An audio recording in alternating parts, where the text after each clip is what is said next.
Friends आम discussion करते श्वसन श्वसन कौन श्वसन केते प्रकार कौन कौन मुझे अलरेडी डिस्कसन कर सारी प्रीवियस क्लास रे जदि जो मैंने कि वीडियो देखी न तेल मुझे डिस्क्रिप्शन बॉक्स रे लिंक दे दूची फर्स्ट से वीडियो देख। आज आम स्टार्ट करवा आमर साइट्रिक अम्ल चक्र ग्लाइकोल सिस्टम मुझे कहीदे अलरेडी। तो देख साइट्रिक अम्ल चक्रटा कौटी हुए माइटोकॉन्ड्रिया मैट्रिक्स रे साइट्रिक अम्ल चक्र प्रक्रिया संगठित होता है। तो ये तुम गोटे सर्ट क्वेश्चन हो पार साइट्रिक अम्ल चक्र कौटी होता है। अम्लजान उपस्थित रे पायरुविक अम्ल माइटोकॉन्ड्रिया भीतर मैट्रिक्स को प्रवेश करे साइट्रिक अम्ल चक्र रे भाग निये। देखो आमर साइट्रिक अम्ल चक्र यहाँ दुईटा पर्यायर संपादित होता है। प्रथम पर्यायर माइटोकॉन्ड्रिया मैट्रिक्स रे थिबा एंजाइम द्वारा पायरुविक अम्ल 2 कार्बन युक्त सक्रिय अणु रे परिवर्तित हुए आउ अंगारक अम्ल निर्गत हुए। यही पर्यायर NADH2 संश्लेषित होता है। ताले NADH2 कोथरे संश्लेषित होता है साइट्रिक अम्ल प्रक्रिया फास्ट प्रोसेस रे। साइट्रिक अम्ल प्रक्रिया केतेटा पर्यायर होता है दुईटा पर्यायर। फास्ट कौन हम माइटोकॉन्ड्रिया मैट्रिक्स जो एंजाइम द्वारा आम पायरुविक एसिड थाए से पायरुविक एसिडटा 2 कार्बन युक्त सक्रिय अणु रे परिवर्तन हम आउ कार्बन डाइऑक्साइड बाहर आउ कौन NADH2 संश्लेषित हम।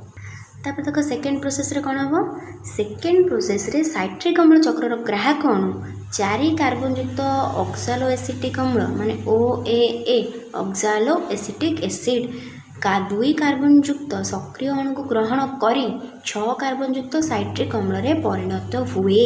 ताले आमर जो फास्ट प्रोसेस रे कौन बाहर 2 कार्बन युक्त सक्रिय अणु क्या द्वारा पायरुविक अम्ल 2 कार्बन युक्त सक्रिय अणु जो परिवर्तन होता क्या साहाय्य माइटोकॉन्ड्रिया मैट्रिक्स रे थिबा एंजाइम साहाय्य यही 2 कार्बन युक्त सक्रिय अणु OAA ऑक्सालो एसिटिक एसिड सहित मिसिकी 6 कार्बन युक्त साइट्रिक अम्ल रे परिणत हम। ताले जो 6 कार्बन युक्त साइट्रिक अम्ल केमती जानी पार यही 2 कार्बन युक्त सक्रिय अणु प्लस क्या सहित मिसी एटी 4 कार्बन युक्त ऑक्सालो एसिटिक एसिड सहित मिसिकी 6 कार्बन युक्त साइट्रिक एसिड रे परिणत होइछि। तापर कौन देख साइट्रिक अम्ल चक्राकर विभिन्न जैविक अम्ल परिवर्तित होगा सहित शेष में ग्राहक अणु OAA को पुनरुत्पादन कराए। यही पर्यायर अंगारक अम्ल निर्गत होगा सहित विजारित सहकारक NADH2 FADH2 और ATP उत्पन्न कराए।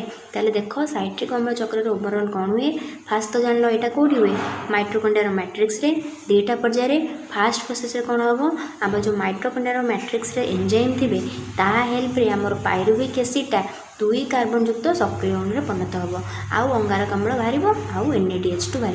यही जो 2 कार्बन युक्त सक्रिय अणु सी कौन कर oxalo acetic acid OAA 4 carbon सहित मिसिकी 6 कार्बन युक्त साइट्रिक अम्ल बाहर। साइट्रिक अम्ल चक्र साइट्रिक अम्ल केमती बाहर जानी पार साइट्रिक अम्ल बाहरिला परे ये जो NADH2 आमर थिला यही NADH2 कौन हम FADH2 और ATP उत्पन्न कर। NADH2 FADH2 और ATP 2 कार्बन युक्त सक्रिय अणु 4 कार्बन युक्त OAA सहित मिसिकी जाइए 6 कार्बन युक्त साइट्रिक एसिड। ताले कौन है फाइनल प्रोडक्ट तुम कौन पाइछ साइट्रिक अम्ल चक्र गोटे 6 कार्बन युक्त साइट्रिक एसिड आउ अंगारक अम्ल आउ FADH2 आउ ATP। ताले देख से प्रोसेसटा को से देखी पायरुविक अम्ल प्रथम पर्यायर कौन है NADH2 कार्बन डाइऑक्साइड बाहर आउ जो 2 कार्बन युक्त सक्रिय अणुटे बाहर से 2 कार्बन युक्त सक्रिय अणु ऑक्सालो एसिटिक एसिड सहित मिसिकी कौन हो साइट्रिक एसिड हो तापरे आमर कौन बाहर कार्बन डाइऑक्साइड बाहर कार्बन डाइऑक्साइड आसी तापर से जैविक अम्ल परिणत होती जैविक अम्ल परिणत हो सारापर ये आमर कार्बन डाइऑक्साइड पुणी ATP NADH2 जो पुणी जैविक अम्ल तापर NADH2 से जैविक अम्ल आमर ऑक्सालो एसिटिक एसिड पुनरुत्पन्न होती साइकेल टाइम पूरा साइकेल लेके चलो से कहते साइट्रिक अम्ल चक्र। जेहेतु ये साइट्रिक अम्ल बाहर से आपको साइट्रिक अम्ल चक्र कहती किंतु यह सार हैंस क्रेब्स 1953 मसीह आविष्कार करते से नाम अनुसार आपको क्रेब्स चक्र बोली कहुए। साइट्रिक अम्ल चक्र अलग ना कौन क्रेब्स चक्र। ताले ग्लाइकोलिसिस गला साइट्रिक अम्ल चक्र गला ए आसला इलेक्ट्रॉन परिवहन संस्था। ताहले आमर इलेक्ट्रॉन परिवहन संस्था माइटोकॉन्ड्रिया अंतःझिल्ली रही है। এই ସଂସ୍ଥାର କ'ଣ ଥାଏ ବିଭିନ୍ନ ପ୍ରକାର ପ୍ରୋଟନ୍ ଇଲେକ୍ଟ୍ରନ୍ ବାହକ ଅଣୁ ଦ୍ୱାରା ଗଢ଼ା ହୋଇଥାଏ। ଗ୍ଲାଇକୋଲିସିସ୍ ଓ ସାଇଟ୍ରିକ୍ ଅମ୍ଳ ଚକ୍ରରୁ ଉତ୍ପତ୍ତି ହୋଇଥିବା ସହକାରକ NADH2 ଆଉ FADH2 ଅଣୁର ଏହି ସଂସ୍ଥା ଦ୍ୱାରା ପ୍ରକ୍ରିୟାକରଣ ହୋଇଥାଏ ଓ ମୂର୍ଚ୍ଛିତ ଶକ୍ତିରୁ ATP ତିଆରି ହୁଏ। ତାହେଲେ ଆମେ ଯେଉଁ ଗ୍ଲାଇକୋଲିସିସ୍ ଆଉ ସାଇଟ୍ରିକ୍ ଅମ୍ଳ ଚକ୍ରରୁ NADH2 ଆଉ FADH2 ପାଇଥିଲେ ଏହି ଅଣୁର କ'ଣ ହେବ ପ୍ରକ୍ରିୟାକରଣ ହେବ କେଉଁଥିରେ ଇଲେକ୍ଟ୍ରନ୍ ପରିବହନ ସଂସ୍ଥାରେ ଏବଂ ସେଥିରୁ ଆମର ଯେଉଁ ଶକ୍ତି ମୋଚନ ହେବ ତା ଦେହରେ ଆମେ ATP ପାଇବା। ତାହେଲେ ଇଲେକ୍ଟ୍ରନ୍ ପରିବହନ ସଂସ୍ଥାରେ ଆମେ ATP ପାଇବା କାହା ସାହାଯ୍ୟରେ NADH2 FADH2। ତାପରେ ଦେଖ କ'ଣ କହିଛି ତାପରେ ଦେଖ ବିଚରିତ ସହକାରକ ଗୁଡ଼ିକ ଇଲେକ୍ଟ୍ରନ୍ ବାହକ ଅଣୁ ଶୃଙ୍ଖଳ ମାଧ୍ୟମରେ ଗତି କରେ ଆଉ ବାହାରୁଥିବା ପ୍ରୋଟନ୍ ବାହକ ମାଧ୍ୟମରେ ଦୁଇ ଝିଲ୍ଲିର ମଧ୍ୟବର୍ତ୍ତୀ ସ୍ଥାନକୁ ସ୍ଥାନାନ୍ତରିତ ହୋଇଥାଏ। ତାହେଲେ ଯେଉଁ ବିଚାରିତ ସହକାରକ ଗୁଡ଼ିକ ରହିଲା ଇଲେକ୍ଟ୍ରନ୍ ସେଥିରୁ ବାହାରିଯାଏ ଆଉ ସେ ଇଲେକ୍ଟ୍ରନ୍ ବାହାରିକି ଇଲେକ୍ଟ୍ରନ୍ ବାହକ ଅଣୁ ଶୃଙ୍ଖଳ ମାଧ୍ୟମରେ ଗତି କରେ ଆଉ ସେ ଯେଉଁ ପ୍ରୋଟନ୍ ବାହକ ମାଧ୍ୟମରେ ଦୁଇ ଝିଲ୍ଲିର ମଧ୍ୟବର୍ତ୍ତୀ ସ୍ଥାନକୁ ଚାଲିଯାଏ। ତାପରେ ଶୃଙ୍ଖଳ ଶେଷରେ ଥିବା ବାହକ ଅଣୁ ଏକ ଏଞ୍ଜାଇମ୍ ଦ୍ୱାରା ଇଲେକ୍ଟ୍ରନ୍ ସହିତ ମ୍ୟାଟ୍ରିକ୍ସରେ ଥିବା ଦ୍ରବୀଭୂତ ଅମ୍ଳଜାନକୁ ମିଶାଇ ଜଳ ସୃଷ୍ଟି କରେ। ତାହେଲେ ଯେଉଁ ଶୃଙ୍ଖଳରେ ଆସିକି ପହଞ୍ଚିଗଲା କି ଆମର ପ୍ରୋଟନ୍ ଆସିଲା ମଧ୍ୟବର୍ତ୍ତୀ ସ୍ଥାନକୁ ଇଲେକ୍ଟ୍ରନ୍ ଆସିଲା ଶୃଙ୍ଖଳ ଶେଷରେ ସେଠି ଯେଉଁ ଗୋଟେ ବାହକ ଅଣୁ ଥାଏ ସିଏ ଗୋଟେ ଏଞ୍ଜାଇମ୍ ସାହାଯ୍ୟରେ ଏଇ ଇଲେକ୍ଟ୍ରନ୍ ସହିତ ମ୍ୟାଟ୍ରିକ୍ସରେ ଯେଉଁ ଅମ୍ଳଜାନ ଥାଏ ଠିକ୍ ଅଛି ମ୍ୟାଟ୍ରିକ୍ସରେ ଯେଉଁ ଅମ୍ଳଜାନ ଥାଏ ଆଉ ଏ ଇଲେକ୍ଟ୍ରନ୍ ତାକୁ ମିଶାଇକି ସେ ସୃଷ୍ଟି କରେ କ'ଣ ଜଳ H2O। ଇଲେକ୍ଟ୍ରନ୍ ବାହକ ଶୃଙ୍ଖଳରେ ଇଲେକ୍ଟ୍ରନ୍ ଗତି କରିବା ସମୟରେ ଦୁଇ ଝିଲ୍ଲି ମଧ୍ୟରେ ଥିବା ଅନ୍ତର୍ବର୍ତ୍ତୀ ସ୍ଥାନରେ ଅଧିକ ପରିମାଣରେ ପ୍ରୋଟନ୍ ଜମା ହୁଏ। ଯେମିତିକି ତୁମେ ଆଲୋକ ଶୋଷଣ ପଢ଼ିଲା ବେଳେ ପଢ଼ିଥିଲ ଯେମିତି ସେଠି ପ୍ରୋଟନ୍ ଅଧିକା ଜମା ହେଇକି ଗୋଟେ ବଳ ତିଆରି ହେଉଥିଲା ଏଠି ବି ସେୟା ହେବ। ଏଠି ଆମର ଯେଉଁ ଦୁଇଟା ଅନ୍ତଃଝିଲ୍ଲିର ମଧ୍ୟବର୍ତ୍ତୀ ସ୍ଥାନ ରହିଲା ସେଠି ଯେହେତୁ ଅଧିକ ପ୍ରୋଟନ୍ ଜମା ହେଉଛି ସେଠି ଆମର ଗୋଟେ ସକ୍ଷମ ବଳ ତିଆରି ହେବ। ଏହି ବଳ ସାହାଯ୍ୟରେ ATP ସିନ୍ଥେସ୍ ନାମକ ଏଞ୍ଜାଇମ୍ ATP ପ୍ରସ୍ତୁତ କରେ। ତୁମେ ତ ଜାଣିଲ ATP ପ୍ରସ୍ତୁତ କେଉଁ ପ୍ରୋସେସ୍ରେ ତାହେଲେ ଜାଣିପାରିଲ। ତାହେଲେ ଇଲେକ୍ଟ୍ରନ୍ ପରିବହନ ସଂସ୍ଥାରେ ଡ୍ୟାସ୍ ଏଞ୍ଜାଇମ୍ ଦ୍ୱାରା ଆମର ATP ତିଆରି ହୋଇଥାଏ କିଏ ATP ସିନ୍ଥେସ୍। ଏଇଟା ଗୋଟେ ସର୍ଟ କ୍ୱେଶ୍ଚନ୍ ହେଇପାରିବ। ତାହେଲେ ଦେଖ ଇଲେକ୍ଟ୍ରନ୍ ପରିବହନ ସଂସ୍ଥା ଏଇଟା ହେଲା ଆମର ବହିଝିଲ୍ଲି ଏଇଟା ହେଲା ଆମର ଅନ୍ତଃଝିଲ୍ଲି। ଏଠି ତୁମେ ଗ୍ଲାଇକୋଲିସିସ୍ ପ୍ରୋସେସ୍ରୁ ପାଇଥିଲ କ'ଣ NADH2 ଏପଟେ ପାଇଛ FADH2 ଏଇ NADH2ଟା NAD ପ୍ଲସ୍ ହେଇଛି ତାମାନେ ଇଏ ଗୋଟେ ଇଲେକ୍ଟ୍ରନ୍ ଦେଇଛି ଏଇ FADH2ଟା FAD ପ୍ଲସ୍ ହେଇଛି ମାନେ ଇଏ ଗୋଟେ ଇଲେକ୍ଟ୍ରନ୍ ଦେଇଛି। ତାହେଲେ ଏଇ ଯେଉଁ ଇଲେକ୍ଟ୍ରନ୍ ଦେଲା ଏମାନେ ଦେଖ ବିଭିନ୍ନ ବାହକ ଅଣୁ ଯାଇଛନ୍ତି ଠିକ୍ ଅଛି। ତାହେଲେ ଏମାନେ ଆସିଲେ ଏଠୁ ଗୋଟେ କ'ଣ ଆମର ଇଲେକ୍ଟ୍ରନ୍ ଆସିଲେ ଆଉ ଏଇ ଯେଉଁ ପ୍ରୋଟନ୍ ଦେଲା ଏ ପ୍ରୋଟନ୍ ସବୁ ଗଲେ ମଧ୍ୟବର୍ତ୍ତୀ ସ୍ଥାନକୁ ଦେଖୁନ ଏଇଟା ମଧ୍ୟବର୍ତ୍ତୀ ଅଞ୍ଚଳ। ତାପରେ ଏଠି ଯେତେବେଳେ ଅଧିକ H+ ଜମା ହେବ ପ୍ରୋଟନ୍ ଜମା ହେବ ଏଠି ଗୋଟେ ଆମର ସକ୍ଷମ ବଳ ତିଆରି ହେବ ଆଉ ଏ ଇଲେକ୍ଟ୍ରନ୍ ଯେଉଁ ଏଠି ଯାଇଛନ୍ତି ଆଉ ଏ ମ୍ୟାଟ୍ରିକ୍ସରେ ଦ୍ରବୀଭୂତ ହୋଇକି ଆମର ଥିବ କିଏ ଅକ୍ସିଜେନ୍ ଥିବ। ଏଇ ଇଲେକ୍ଟ୍ରନ୍ ଆଉ ଅକ୍ସିଜେନ୍ ମିଶିକି ଆମର ଏ ଯେଉଁ ଦେଖ ଏଠି ସୃଷ୍ଟି କରୁଛନ୍ତି କ'ଣ ଏଠି ଆମର ୱାଟର ତିଆରି କରୁଛନ୍ତି ଆଉ ତାପରେ ଯେଉଁ ATP ସିନ୍ଥେସ୍ ସାହାଯ୍ୟରେ ଆମର ATP ବି ନିର୍ଗତ ହୋଇଛି। ତାହେଲେ ଇଲେକ୍ଟ୍ରନ୍ ପରିବହନ ସଂସ୍ଥାରେ କ'ଣ ହେଇଛି ଗୋଟେ ATP ତିଆରି ହୁଏ ATP ସିନ୍ଥେସ୍ ନାମକ ଏଞ୍ଜାଇମ୍ ସାହାଯ୍ୟରେ ଆଉ ଆମର ଜଳ ସୃଷ୍ଟି ହୋଇଛି ବୁଝିପାରିଲ। ତାପରେ ଦେଖ କ'ଣ କହିଛି ବାୟୁ ଉପଜୀବୀ ଶ୍ଵସନରେ 6 କାର୍ବନ ଯୁକ୍ତ ଗ୍ଲୁକୋଜ୍ ସମ୍ପୂର୍ଣ୍ଣ ଭାବରେ ଜାରିତ ହୁଏ। ତୁମେ ଜାଣିଛ ଉପଜୀବୀରେ ତ ସମ୍ପୂର୍ଣ୍ଣ ଜାରଣ ହୁଏ ଅପଜୀବୀରେ ହୁଏନି। ଏହାର ପ୍ରତିଟି କାର୍ବନ ଅଙ୍ଗାରକାମ୍ଳରେ ପରିଣତ ହୁଏ। ତାହେଲେ ଆମର ଯେଉଁ 6 କାର୍ବନ ଯୁକ୍ତ ଗ୍ଲୁକୋଜ୍ ଥାଏ C6H12O6 ଏହାର ପ୍ରତିଟି କାର୍ବନ ଏଇ ଯେଉଁ 6ଟା ଯାକ କାର୍ବନ ଆମର ଅଙ୍ଗାରକାମ୍ଳ ମାନେ CO2ରେ ପରିଣତ ହୋଇଥାଏ। ଅମ୍ଳଜାନ ଉପସ୍ଥିତିରେ ଏହି ପ୍ରକ୍ରିୟା ଚାଲିଥିଲେ ମଧ୍ୟ କୋଷୀୟ ଶୋଷଣର ଶେଷ ସୋପାନରେ ଅମ୍ଳଜାନ ବ୍ୟବହୃତ ହୁଏ। ଗ୍ଲୁକୋଜ୍ ଅଣୁଟି ବାୟୁ ଉପଜୀବୀ ଶୋଷଣରେ 38ଟି ATP ଅଣୁ ଅଧିକ ଶକ୍ତି କିନ୍ତୁ ବାୟୁ ଅପଜୀବୀ ଶୋଷଣରେ 2ଟି ATP ଅଣୁ ଉତ୍ପନ୍ନ କରେ।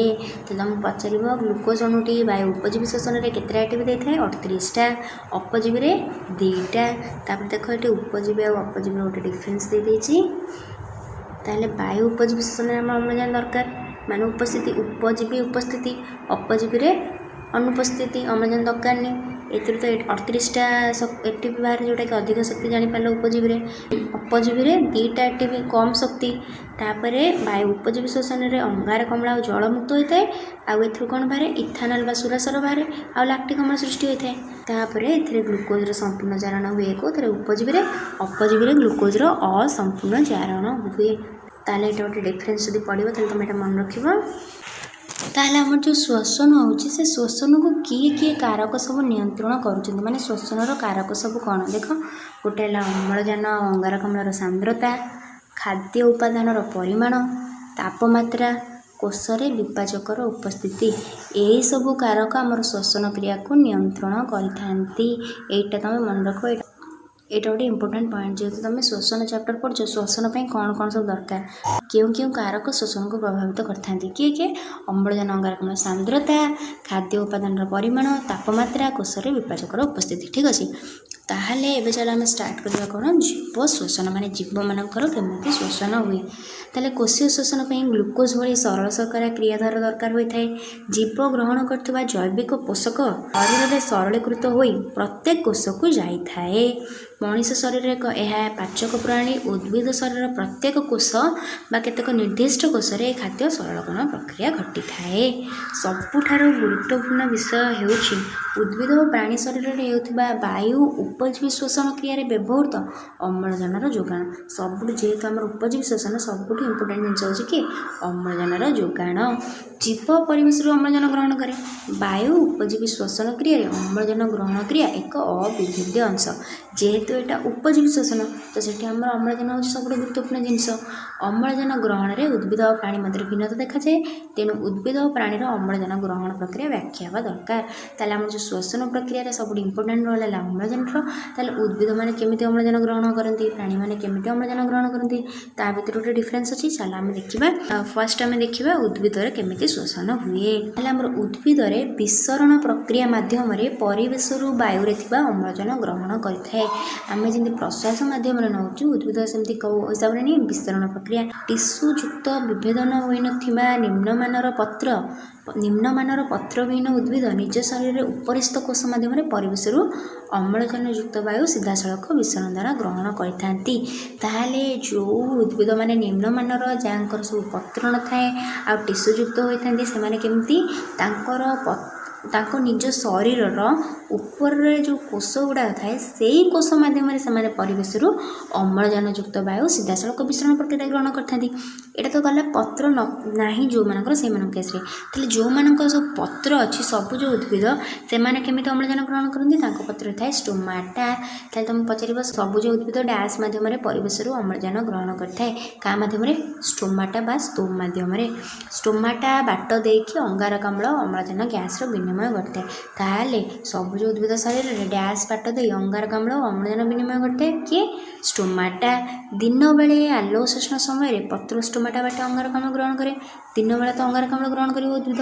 ଏହି ସମୟରେ ଉଦ୍ଭିଦର କୋଷୀୟ ଶୋଷଣରେ ବାହାରୁଥିବା ଅଙ୍ଗାରକାମ୍ଳ ଓ ଆଲୋକ ଶୋଷଣ ପ୍ରକ୍ରିୟାରେ ବ୍ୟବହୃତ ହୋଇଥାଏ। ତାହେଲେ ଯେଉଁ ଉଦ୍ଭିଦର ପତ୍ରର ଷ୍ଟୋମାଟା ରହିଲା, ଦିନବେଳେ ସେ ସେଇ ବାଟେ ଅଙ୍ଗାରକାମ୍ଳ ଗ୍ରହଣ କରେ। ସେଇ ଟାଇମ୍ରେ ଉଦ୍ଭିଦର ଯେଉଁ କୋଷୀୟ ଶୋଷଣ ଘଟେ, ସେଥିରୁ ଯେଉଁ ଅଙ୍ଗାରକାମ୍ଳ ଆସେ, ସେଇଟା ଆଲୋକ ଶୋଷଣ ପ୍ରକ୍ରିୟାରେ ବ୍ୟବହାର କରାଯାଏ। ସେଇଟା ଏଇ ଆଲୋକ ଶୋଷଣ ହିଁ ୟୁଜ୍ ହୋଇଯାଏ। ଆଲୋକ ଶୋଷଣ ବାହାରୁଥିବା ଅମ୍ଳଜାନ ଶ୍ଵସନ ପ୍ରକ୍ରିୟାରେ ମଧ୍ୟ ବ୍ୟବହାର କରାଯାଏ। ତାହେଲେ ଆଲୋକ ଶୋଷଣ ଯେଉଁ ଅଙ୍ଗାରକାମ୍ଳ ଆସେ, ସେଇଟା ଆଲୋକ ଶୋଷଣ ୟୁଜ୍ ହୋଇଯାଏ। ଆଉ ଆଲୋକ ଶୋଷଣ ଯେଉଁ ଅମ୍ଳଜାନ ଆସେ, ସେଇଟା ଶ୍ଵସନରେ ବ୍ୟବହୃତ ହୁଏ। ଷ୍ଟୋମାଟା ମାଧ୍ୟମରେ ଗୃହୀତ ହୋଇଥିବା ଅମ୍ଳଜାନ ଗୋଟିଏ କୋଷରୁ ଅନ୍ୟ କୋଷକୁ ବିସରିତ ହୋଇ ଗଛର ଡାଳ, ପତ୍ର, ଫୁଲ, ଫଳ ଭଳି ପ୍ରତ୍ୟେକ ଅଙ୍ଗ ରହିଥିବା ସମସ୍ତ କୋଷ ନିକଟରେ ପହଞ୍ଚେ। ତାହେଲେ ଆମର ଉଦ୍ଭିଦ ଯେଉଁ ଷ୍ଟୋମାଟା ବାଟ ଦେଇକି ଅମ୍ଳଜାନ ଗ୍ରହଣ କରେ, ସେ ଗୋଟେ କୋଷରୁ ଆଉ ଗୋଟେ କୋଷକୁ ସ୍ଥାନାନ୍ତରିତ ହୁଏ, ଆଉ ସେ ବିସରିତ ହୋଇକି ଗଛର ପ୍ରତ୍ୟେକ ଅଂଶକୁ ଯାଇକି ସମସ୍ତ ଅଂଶ ଯେଉଁ କୋଷ ଥାଏ ତାଙ୍କ ନିକଟରେ ପହଞ୍ଚେ। ଇଏ ତ ଗଲା ଉଦ୍ଭିଦ ମାନେ ଜାଣିପାରିଲୁ, ଯେଉଁମାନଙ୍କର ନିମ୍ନ ଶ୍ରେଣୀର ଉଦ୍ଭିଦ ରହିଲେ ତାଙ୍କ ଶରୀର ଉପରେ ଯେଉଁ କୋଷ ଥାଏ, ସେମାନେ ସେଇ କୋଷ ସାହାଯ୍ୟରେ ବାୟୁମଣ୍ଡଳରୁ ଅମ୍ଳଜାନ ଗ୍ରହଣ କରନ୍ତି।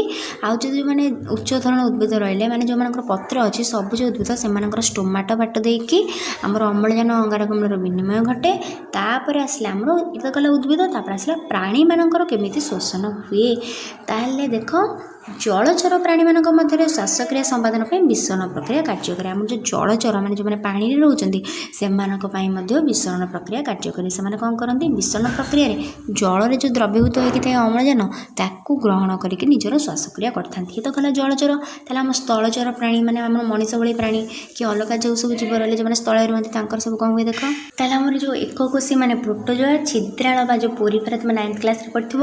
ଆଉ ହାଇଡ୍ରା ଜାତୀୟ ପ୍ରାଣୀ ରହିଲେ ତାଙ୍କର ଶ୍ୱାସକ୍ରିୟା ଶ୍ୱାସକ୍ରିୟା ପାଇଁକି କିଛି ନିର୍ଦ୍ଦିଷ୍ଟ ଅଙ୍ଗ ନଥାଏ। ତାହେଲେ ସେମାନେ କେମିତି ଶ୍ୱାସକ୍ରିୟା ସମ୍ପାଦନ କରିବେ, କେମିତି ବାୟୁମଣ୍ଡଳ ଅମ୍ଳଜାନ ଗ୍ରହଣ କରିବେ? ତେଣୁ ସେମାନେ ଜଳରେ ଦ୍ରବୀଭୂତ ଅମ୍ଳଜାନକୁ ସିଧାସଳଖ ବିସରଣ ପ୍ରକ୍ରିୟାରେ ଗ୍ରହଣ କରିଥାନ୍ତି। ଏ ତ ଗଲା ଏକକୋଷୀ ଛିଦ୍ରାଳ ହାଇଡ୍ରା ଜାତୀୟ ପ୍ରାଣୀ। ତାପରେ ଆସିଲା ଆମର ଯେଉଁ ଜିଆ, ଜୋକ, ବେଙ୍ଗ, ଏମାନେ କ'ଣ କରିବେ? ଏମାନେ ଚର୍ମ ଦ୍ୱାରା ଶ୍ୱାସକ୍ରିୟା କରିପାରନ୍ତି। ତାହେଲେ ତୁମକୁ କ୍ୱେଶ୍ଚିନ୍ ଆସିବ ଜିଆ ଡ୍ୟାସ୍ ଦ୍ୱାରା ଶ୍ୱାସକ୍ରିୟା କରିଥାଏ କ'ଣ? ଚର୍ମ। ଜୋକ ବି ସେମ୍, ବେଙ୍ଗ ବି ଚର୍ମ ଦ୍ୱାରା ଶ୍ୱାସକ୍ରିୟା କରିପାରିଥାଏ। ଓଦା ଚର୍ମ ଦେଇ ବାୟୁମଣ୍ଡଳର ମୁକ୍ତ ଅମ୍ଳଜାନ ଦ୍ରବୀଭୂତ ହୋଇ ଶ୍ଵସନରେ ବ୍ୟବହୃତ ହୁଏ। କାହାର? ଜିଆ, ଜୋକ ଆଉ ବେଙ୍ଗର। ତାପରେ ଆସିଲା ବେଙ୍ଗ ମୁଖ ଗହ୍ୱର ଆଉ ଫୁସଫୁସ ମଧ୍ୟ ଶ୍ୱାସକ୍ରିୟା କରେ। ବେଙ୍ଗ ଓଦା ଚର୍ମରେ ଶ୍ୱାସକ୍ରିୟା କରେ, ମୁଖ ଗହ୍ୱର ଫୁସଫୁସ ଦ୍ୱାରା ମଧ୍ୟ ଶ୍ୱାସକ୍ରିୟା କରିଥାଏ। କିନ୍ତୁ ସ୍ପେଶାଲି ଯେତେବେଳେ ଶୀତ ସୁପ୍ତି ହୁଏ ବେଙ୍ଗର, ସେହି ସମୟରେ ବେଙ୍ଗ ଚର୍ମ ଦ୍ୱାରା ଶ୍ୱାସକ୍ରିୟା କରେ। ତୁମର ଯଦି ସର୍ଟ କ୍ୱେଶ୍ଚିନ୍ ଆସିବ ଶୀତ ସୁପ୍ତି ସମୟରେ ବେଙ୍ଗ ଡ୍ୟାସ୍ ଦ୍ୱାରା ଶ୍ୱାସକ୍ରିୟା କରେ, କାହା ଦ୍ୱାରା? ଚର୍ମ ଦ୍ୱାରା। ଆଉ ଯେଉଁମାନେ ରହିଲେ ଅସରପା ଆଉ କୀଟପତଙ୍ଗ, ଅସରପା ଭଳି କୀଟପତଙ୍ଗର ଶ୍ୱାସରନ୍ଧ୍ର।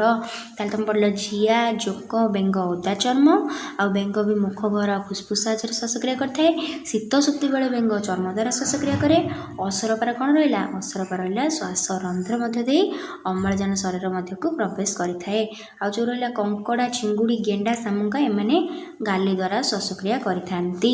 ଏହା ମାଛର ଗାଲିଠାରୁ ଭିନ୍ନ। ତାପରେ ଆସିଲା ସାପ, ପାରା, ବତକ, ବାଦୁଡ଼ି, ମନୁଷ୍ୟ, ଏମାନେ କାହା ଦ୍ୱାରା ଶ୍ୱାସକ୍ରିୟା କରନ୍ତି? ଫୁସଫୁସ ଦ୍ୱାରା। ତୁମକୁ ଯଦି ପଚାରିବ ସାପ, ପାରା, ବତକ, ବାଦୁଡ଼ି ଭିତରୁ କୌଣସି ଗୋଟେ ଦେଇଦେଇଥିବ, ତାହେଲେ ତୁମେ ଆନ୍ସରରେ କ'ଣ ଲେଖିବ? ଫୁସଫୁସ। କଇଁଚ, କୁମ୍ଭୀର, ତିମି ପାଣିରେ ରହୁଥିଲେ ବି ଫୁସଫୁସ ଦ୍ୱାରା ଶ୍ୱାସକ୍ରିୟା କରନ୍ତି। ତୁମକୁ ଯଦି କଇଁଚ, କୁମ୍ଭୀର କିମ୍ବା ତିମି ଆସିବ, ତୁମେ ଭାବିବନି କି ମାନେ ପାଣିରେ ରୁହନ୍ତି, ତାଙ୍କର ଗାଲି କିଛି ଲେଖିଦେବ ନା। କଇଁଚ, କୁମ୍ଭୀର, ତିମି ପାଣିରେ ରୁହନ୍ତି, କିନ୍ତୁ ସେମାନେ କାହା ଦ୍ୱାରା ଶ୍ୱାସକ୍ରିୟା କରନ୍ତି? ଫୁସଫୁସ ଦ୍ୱାରା। ତାପରେ ଆସିଲା ଆମର ବେଙ୍ଗ। ବେଙ୍ଗ ଯେତେବେଳେ ଲାର୍ଭା ଶୁକ ଅବସ୍ଥାରେ ଥାଏ, ସେ ସେତେବେଳେ ଓ ମାଛ ଗାଲି ଦ୍ୱାରା ଶ୍ୱାସକ୍ରିୟା କରେ। ତାହେଲେ ବେଙ୍ଗର ଶୀତ ସୁପ୍ତି ବେଳେ ଚର୍ମ, ନହେଲେ ମୁଖ ଗହ୍ୱର, ଆଉ ଏଠି ଆସିଲା ଲାର୍ଭା ଅବସ୍ଥାରେ କ'ଣ? ଗାଲି। ସବୁଗୁଡ଼ା ପଏଣ୍ଟ ତୁମେ ମନେ ରଖିବ। ତାପରେ ଆସିଲା ଆମର ଦେଖ କ'ଣ? ଜୈବିକ ଜାରଣ। ଜୈବିକ ଜାରଣ ଦେଖ ଅମ୍ଳଜାନ ଦହନରେ ସହାୟକ। ଆମେ ଜାଣୁ ଦହନ ବେଳେ ତାପ ଶକ୍ତି ଉତ୍ପନ୍ନ ହୋଇଥାଏ। ଜାରଣ ଯେଉଁଟା କୁହନ୍ତି, ଜୀବ ଶରୀରରେ ଏଭଳି ଦହନ ପ୍ରକ୍ରିୟାକୁ ଜୈବିକ ଜାରଣ କୁହାଯାଏ। ତାହେଲେ ତୁମେ ଯଦି ପଚାରିବ ଜୈବିକ ଜାରଣ କୁହାଯାଏ କ'ଣ, ତୁମେ ଲେଖିବ ଅମ୍ଳଜାନ ଦହନର ସହାୟକ। ଆମେ ଜାଣୁ ଦହନ ବେଳେ ତାପ ଶକ୍ତି ଉତ୍ପନ୍ନ ହୁଏ। ଜୀବ ଶରୀରରେ ଏଭଳି ଦହନ ପ୍ରକ୍ରିୟା କ'ଣ କୁହନ୍ତି? ଜୈବିକ ଜାରଣ। ଏଥିପାଇଁ କେତେକ ଏଞ୍ଜାଇମ୍ର ଆବଶ୍ୟକତା ପଡ଼ିଥାଏ। ଜୀବକୋଷରେ କୋଷ ଜୀବକ, ମାଇଟ୍ରୋକଣ୍ଡ୍ରିଆରେ ଏଭଳି ଅନେକ ଏଞ୍ଜାଇମ୍ ଥାଏ। ତାହେଲେ ଯେଉଁ ଦହନରେ ଏଞ୍ଜାଇମ୍ ଦରକାର ହୁଏ, ସେ ଏଞ୍ଜାଇମ୍ ଆମେ କେଉଁଠୁ ପାଇଥାଉ? ଥାଏ ଆମର ଜୀବକୋଷର କୋଷ ଜୀବକରେ ଆଉ ମାଇଟ୍ରୋକଣ୍ଡ୍ରିଆରେ ଏଇଭଳିଆ ଏଞ୍ଜାଇମ୍ ସବୁ ଥାଏ। ସେଗୁଡ଼ିକର ସହଯୋଗରେ ଜୈବ ରାସାୟନିକ ପ୍ରକ୍ରିୟା ଦ୍ୱାରା ଖାଦ୍ୟରୁ ଶକ୍ତି ଉତ୍ପନ୍ନ ହୁଏ। ତାହେଲେ ସେ ଯେଉଁ ମାଇଟ୍ରୋକଣ୍ଡ୍ରିଆ କୋଷ ଜୀବକରେ ଏଞ୍ଜାଇମ୍ ଥାନ୍ତି, ତାଙ୍କ ସାହାଯ୍ୟରେ ଆମର ଜୈବ ରାସାୟନିକ ପ୍ରକ୍ରିୟା ଦ୍ୱାରା ଖାଦ୍ୟରୁ ଆମେ ଶକ୍ତି ପାଇଥାଉ। ଏହି ଶକ୍ତି ଏଡିନୋସାଇନ୍ ଟ୍ରାଇଫସ୍ଫେଟ୍ ବା ଏଟିପି ଅଣୁରେ ବାନ୍ଧି ହୋଇ ରହିଥାଏ। ତାହେଲେ ଆମେ ଯେଉଁ ଶକ୍ତି ପାଇଥାଉ ଖାଦ୍ୟରୁ, ସେଇଟା କାହା ଦ୍ୱାରା ବାନ୍ଧି ହୋଇକି ରହିଥାଏ? ଏଟିପି, ବା ଯାହାର ଫୁଲ୍ ଫର୍ମ ହେଲା ଏଡିନୋସିନ୍ ଟ୍ରାଇଫସ୍ଫେଟ୍। ତେଣୁ ଜୀବକୋଷରେ ଏଟିପିକୁ କୁହନ୍ତି ଶକ୍ତି ମୁଦ୍ରା, ମାଇଟ୍ରୋକଣ୍ଡ୍ରିଆ କୁହନ୍ତି ଶକ୍ତି କେନ୍ଦ୍ର। ତାହେଲେ ଆମ ଶକ୍ତି କେନ୍ଦ୍ର କିଏ? ମାଇଟ୍ରୋକଣ୍ଡ୍ରିଆ। ଆଉ ଶକ୍ତି ମୁଦ୍ରା କିଏ? ଏଟିପି। ଏଟା ଦିଟା ମଧ୍ୟ ସର୍ଟ କ୍ୱେଶ୍ଚିନ୍ ହେବ, ଆକୁ ମନେ ରଖିବ। ଶ୍ଵସନରେ ଉତ୍ପନ୍ନ ଶକ୍ତି ଏଟିପି ଗଠନରେ ବ୍ୟବହୃତ ହୁଏ। ତାହେଲେ ଆମ ଶ୍ଵସନରେ ଯେଉଁ ଶକ୍ତି ପାଇଥାନ୍ତୁ, ସେ ଶକ୍ତିର କାମ ହେଲା କ'ଣ? ସିଏ ଆମର ଏଟିପି ଗଠନରେ ବ୍ୟବହୃତ ହୁଏ।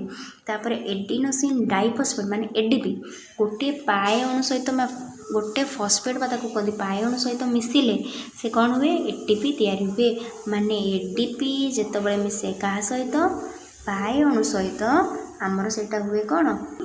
ଏଟିପି। ଏଇଟା ଏମିତି ଆର ମାର୍କ ଦେଇଛି, ତାମାନେ ଆମର ଏଟିପି ଯଦି ଭାଙ୍ଗିବ ସିଏ ଦେବ ଏଡିପି ଆଉ ପାଏ ଅଣୁ, ଆଉ ଏଡିପି ଆଉ ପାଏ ଅଣୁ ଯଦି ମିଶିବ ସିଏ ଆମର ଦେବ ଏଟିପି। ହେଲେ ଏହି ପ୍ରକ୍ରିୟା ଆମର କେତେ ଶକ୍ତି ନିର୍ଗତ ହୁଏ? ଏହି ପ୍ରକ୍ରିୟାରେ ଆମର 30.5 kJ ମାନେ କିଲୋଜୁଲ୍ ଶକ୍ତି ନିର୍ଗତ ହୁଏ। କୋଷରେ ବିଭିନ୍ନ ରାସାୟନିକ ପ୍ରକ୍ରିୟା ଏଟିପି ଭାଗ ନିଏ। ଗୋଟିଏ ଏଟିପି ଅଣୁ ଭାଙ୍ଗି ଏଟିପି ଓ ପାଏରେ ପରିଣତ ହେଲେ 30.5 କିଲୋଜୁଲ୍ ଶକ୍ତି ନିର୍ଗତ ହୁଏ। ତାହେଲେ ଗୋଟେ ଏଟିପି ଯଦି ଭାଙ୍ଗିଲା, ଏଡିପି ଆଉ ଗୋଟେ ପାଏ ଅଣୁ ବାହାରିଲା, ତାହେଲେ ଆମର କେତେ ଶକ୍ତି ନିର୍ଗତ ହେଇଥିବ? 30.5। ପେଶୀର ସଂକୋଚନ, ପୁଷ୍ଟିସାର ସଂଶ୍ଳେଷଣ, ସ୍ନାୟବିକ ଆବେଗ ସଞ୍ଚରଣ ଭଳି ସମସ୍ତ ପ୍ରକ୍ରିୟାରେ ଏଟିପି ବ୍ୟବହୃତ ହୁଏ। ତାହେଲେ ଏଟିପି ଯେଉଁଟା, ଏଇ ଏଟିପିର କାମ କ'ଣ? ଆମେ ଯେଉଁ ଶୋଷଣ ଶକ୍ତି ପାଉ ସେଇଟା ଏଟିପି ତିଆରି କରିବାରେ ହେଲ୍ପ କରିଥାଏ। ଆଉ ଏଟିପି କ'ଣ କରେ? ଆମର ପେଶୀର ସଂକୋଚନରେ, ଆମ ପୁଷ୍ଟିସାର ସଂଶ୍ଳେଷଣରେ, ଆମର ସ୍ନାୟବିକ ଆବେଗ ଆମେ ଯାହା ବି ସଞ୍ଚରଣ କରୁଛନ୍ତି ସେଥିରେ ଆମର ଏଟିପି ବ୍ୟବହୃତ ହୁଏ।